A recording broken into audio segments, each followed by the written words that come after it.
નમસ્કાર.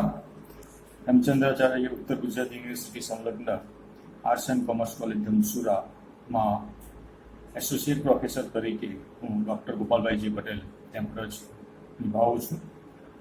BSM 5માં unit 1નો ટોપિક સુપોષણ. સુપોષણનો અર્થ, તેના લક્ષણો અને હેતુઓ વિશે આપણે અહીંયા આજે એનો અભ્યાસ કરીશું. સુપોષણનો આપણા સ્વાસ્થ્ય પર ધનાત્મક, હકારાત્મક એટલે કે અનુકૂળ પ્રભાવ પડે છે, જેથી આપણું શરીર સ્વસ્થ, ચુસ્ત, સ્ફૂર્તિલું તથા નિરોગી રહે છે.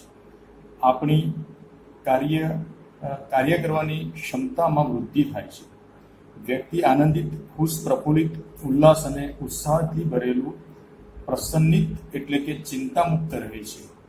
એટલે કે સુપોષણથી શારીરિક, માનસિક તથા સામાજિક કુશળતામાં વૃદ્ધિ થતી હોય છે. એટલે કે સુપોષણ અને ઉત્તમ સ્વાસ્થ્યની વચ્ચે ગાઢ સંબંધ છે. તે સિદ્ધ થાય છે. આહારમાં પોષક તત્વોની ખામીથી વ્યક્તિના કુપોષણ એટલે કે રોગો થવાની સંભાવના રહેલી હોય છે, જેના કારણે તેની કાર્યક્ષમતામાં ઘટાડો થતો હોય છે. જેનો આપણે વ્યક્તિ એકલાનો ભોગ બનતો નથી, પરંતુ તેનો આખા પરિવાર ઉપર તેની અને સમાજ અને રાષ્ટ્ર ઉપર પણ તેની અસર પડતી હોય છે. સ્વાસ્થ્યની આપણે વ્યાખ્યાની અહીંયા વાત કરીએ તો સ્વાસ્થ્ય માનવીની એવી સ્થિતિ કહી શકાય કે જેમાં વ્યક્તિ નિરોગી ન હોય, પરંતુ સાથે સાથે શારીરિક, માનસિક, સામાજિક અને ધાર્મિક રીતે સ્વસ્થ હોય. J.F. વિલિયમના મતે સ્વાસ્થ્ય જીવનનો એ ગુણ છે કે જેમાં વ્યક્તિને અધિક સમય જીવિત રહે, સુખી રહે તથા સર્વોત્તમ પ્રકારની સેવા પ્રાપ્ત કરવા માટે યોગ્ય બનાવે છે.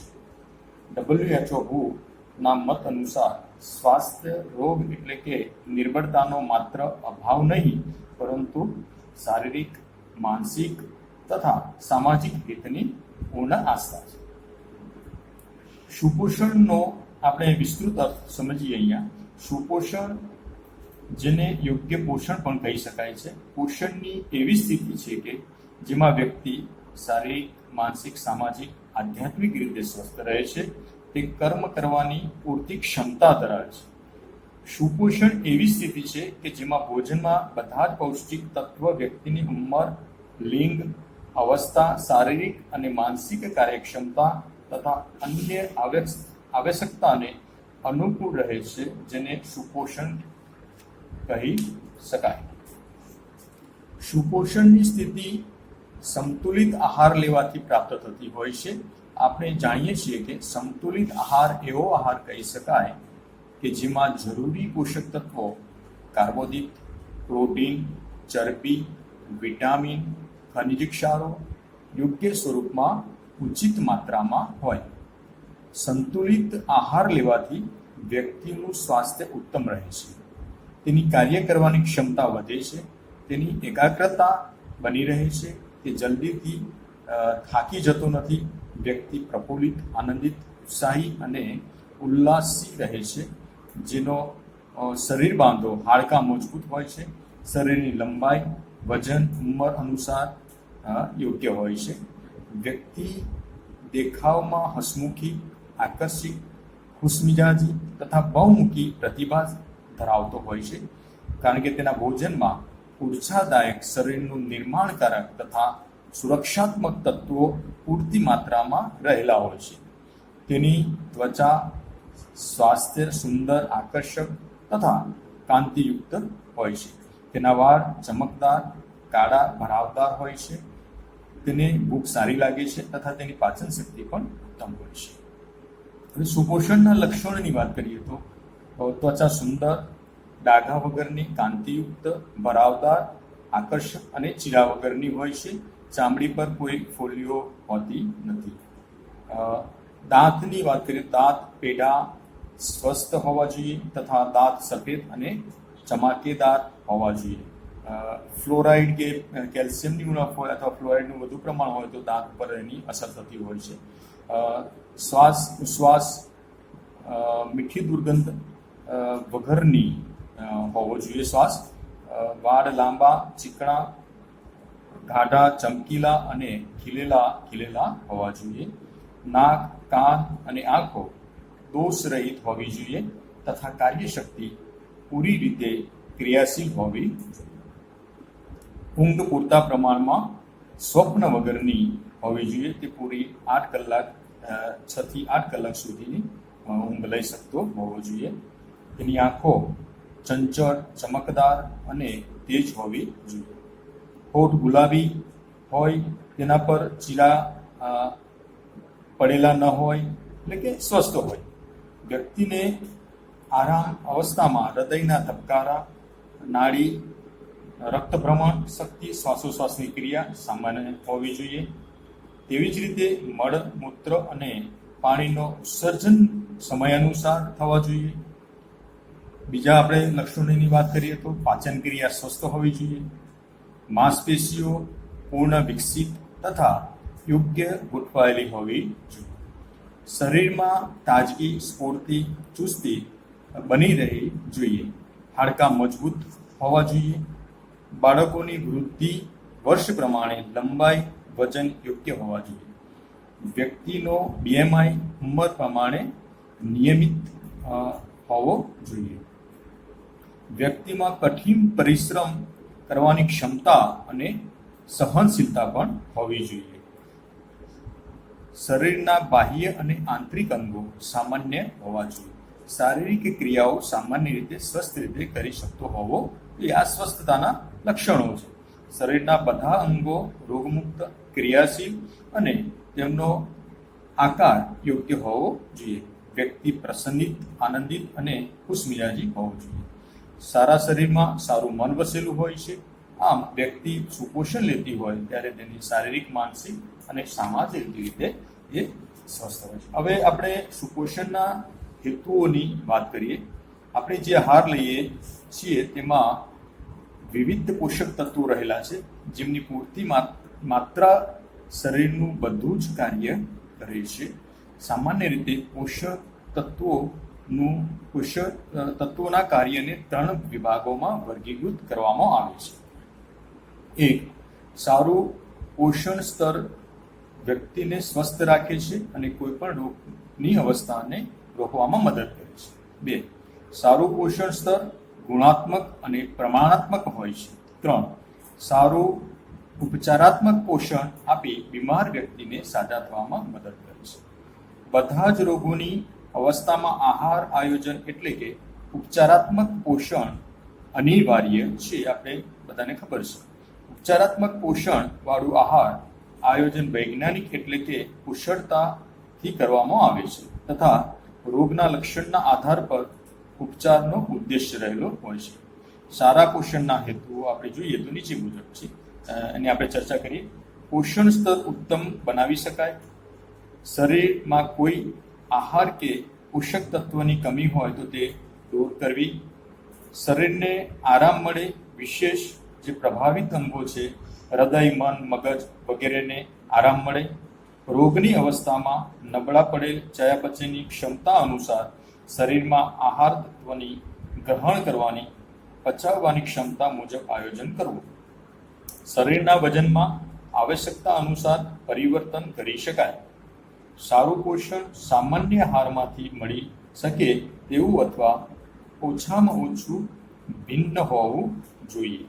સારા પોષણવાળો આહાર આયોજન, તેની આદતો, રુચિ, આર્થિક સ્તર, ધાર્મિક માન્યતાઓ અને સમસ્ત વાતાવરણ, પર્યાવરણ સંબંધી વાતોનું ધ્યાનમાં રાખીને કરવામાં આવે છે, જેથી તેની અસર આહાર ગ્રહણ કરવા વાળી વ્યક્તિની ક્ષમતા ઉપર પડે છે.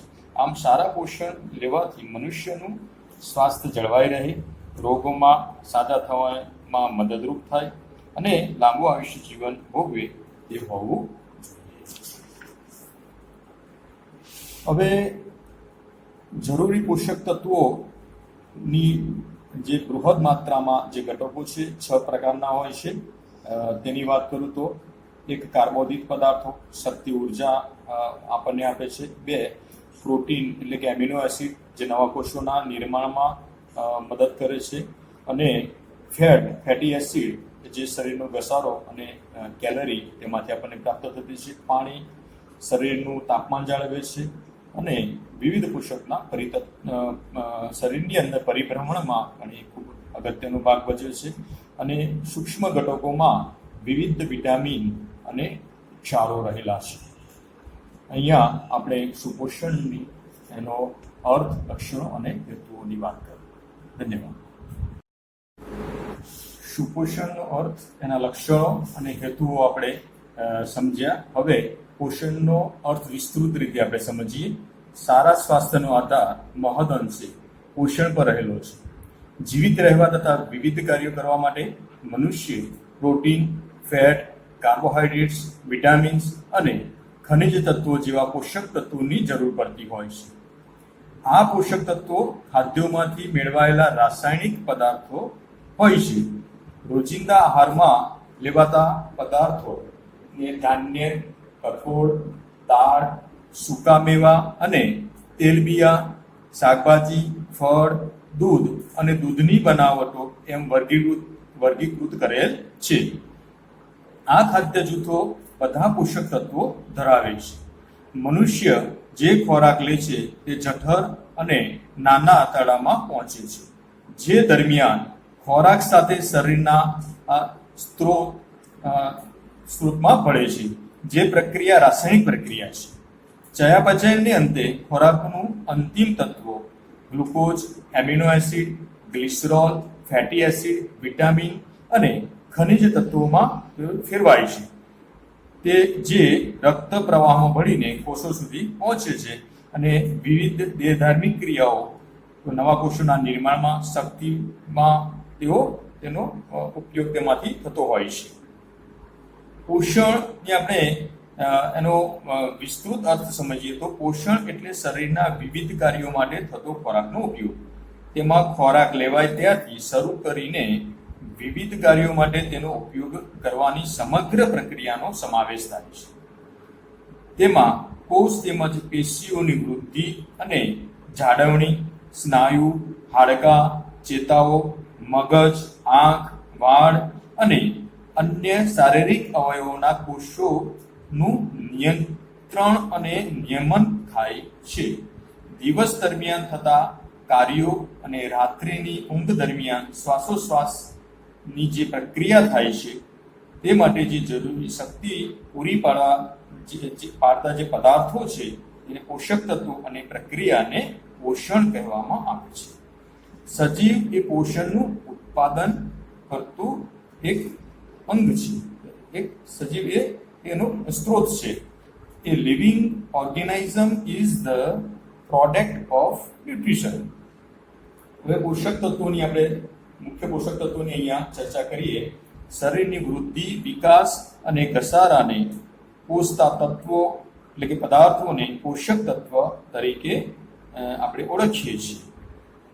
બીજી રીતે કહીએ તો શરીરની વૃદ્ધિ, પ્રજનન કાર્ય તથા સામાન્ય જીવ માટે જરૂરી આહારના ઘટકોને પોષક તત્વો કહેવામાં આવે છે. હવે જે બૃહદ પોષક તત્વોની આપણે પહેલા પણ મેં વાત કરેલી અને થોડીક આપણે તેના ઉપયોગ વિશે વાત કરીએ તો ખોરાક જુદા જુદા પોષક તત્વોનો બનેલો હોય છે. તેથી એવું કહી શકાય કે food is A bundle of nutrient. પોષક દ્રવ્યો ખોરાકમાં રહેલા 50 કે તેથી વધુ રાસાયણિક પદાર્થો છે, જેને 6 વિભાગમાં વહેંચવામાં આવે છે: કાર્બોહાઈડ્રેટ્સ, પ્રોટીન અને એમિનો એસિડ, ફેટ અને ફેટી એસિડ અને પાણી, તથા સૂક્ષ્મ ઘટકોની વાત કરીએ તો વિટામિન અને ક્ષાર. હવે આપણે વિસ્તૃત ચર્ચા કરીએ એની તો કાર્બોહાઈડ્રેટ્સ ગ્લુકોઝ મોનોસેકેરાઇડ નું શરીર દ્વારા તેનું શોષણ થઈ શરીરને શક્તિ પૂરી પાડે છે તથા કબજિયાત અટકાવે છે અને લોહીમાં કોલેસ્ટેરોલની માત્રા ઘટાડે છે. પ્રોટીનની વાત કરીએ તો પ્રોટીન એ એમિનો એસિડના બનેલા છે. લ્યુસીન, આઇસોલ્યુસીન, લાઇસિન, મિથિયોનિન, ફિનાઇલ, એલેનિન, થ્રિયોનિન, ટ્રિપ્ટોફેન, વેલિન વગેરે એમિનો એસિડ છે, જે શરીરની વૃદ્ધિ માટે પેશીઓના પ્રોટીન ની પ્રોટીન બનવા માટે, ગર્ભાવસ્થા દરમિયાન ગર્ભની વૃદ્ધિ માટે, દૂધના પ્રોટીન બનવા માટે, ઉત્સેચકો, અંતઃસ્રાવ અને પ્રતિજૈવિક પ્રોટીન તેઓ બનાવે છે. હવે ત્રીજા આપણા એવા બૃહદ ઘટકની વાત કરીએ, ચરબી. ફેટ અથવા તેને લિપિડ તરીકે પણ ઓળખવામાં આવે છે. લિનોલિનિક એસિડ અને લિનોલિક એસિડ આ બંને લિપિડ છે. એ શક્તિના સંતૃપ્ત સ્ત્રોત છે તથા વિટામિન ઈ પૂરું પાડે છે તથા ચરબી દ્રવ્ય વિટામિનના અવશોષણ માટે આવશ્યક છે. એટલે કે ઉર્જાના સારા સ્ત્રોત તરીકે ચરબીને આપણે કહી શકીએ.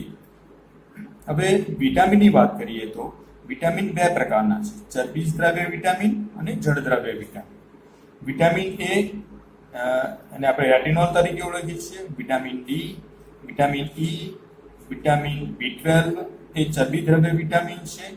જ્યારે થાયામિન એટલે કે vitamin B1, riboflavin, vitamin B2, niacin, vitamin B3, pyridoxine, vitamin B6 વગેરે, વિટામિન સી એ જળદ્રવ્ય વિટામિન છે.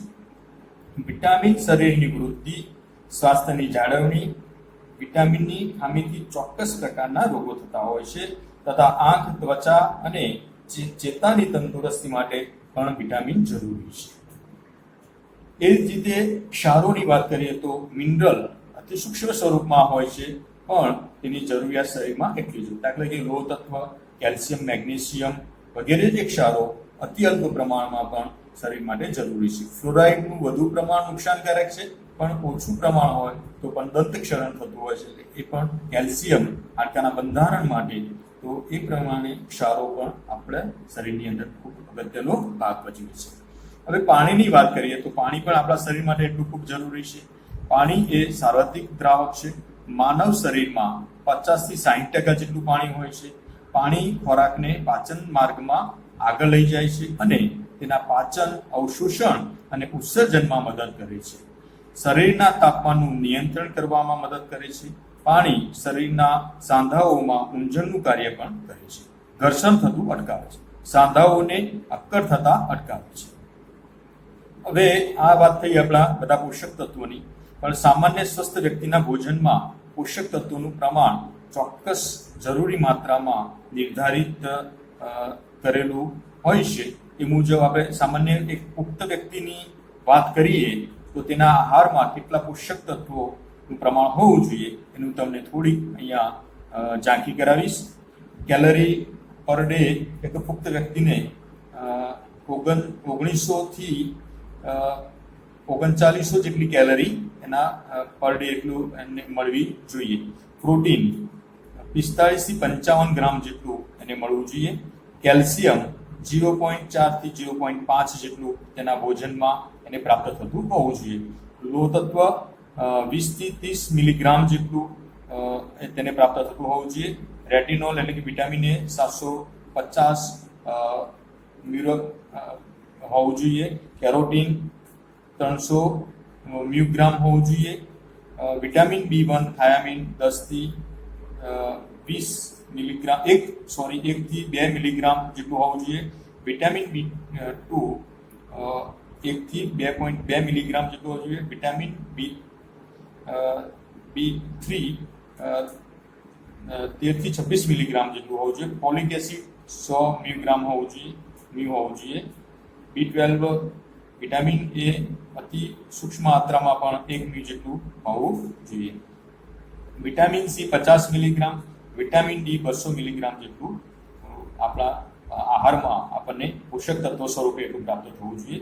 સામાન્ય રીતે ઉપર જણાવેલા પોષક તત્વો દૈનિક આહારમાં જો પુખ્ત વ્યક્તિએ લેવો હોય તો એની માત્રા કેટલી હોવી જોઈએ એની આપણે થોડી ચર્ચા કરીએ. અહીંયા અનાજ 300 થી 650 ગ્રામ જેટલું તેના દૈનિક આહારમાં લેવું જોઈએ. દાળ 50 થી 80 ગ્રામ જેટલી લેવી જોઈએ.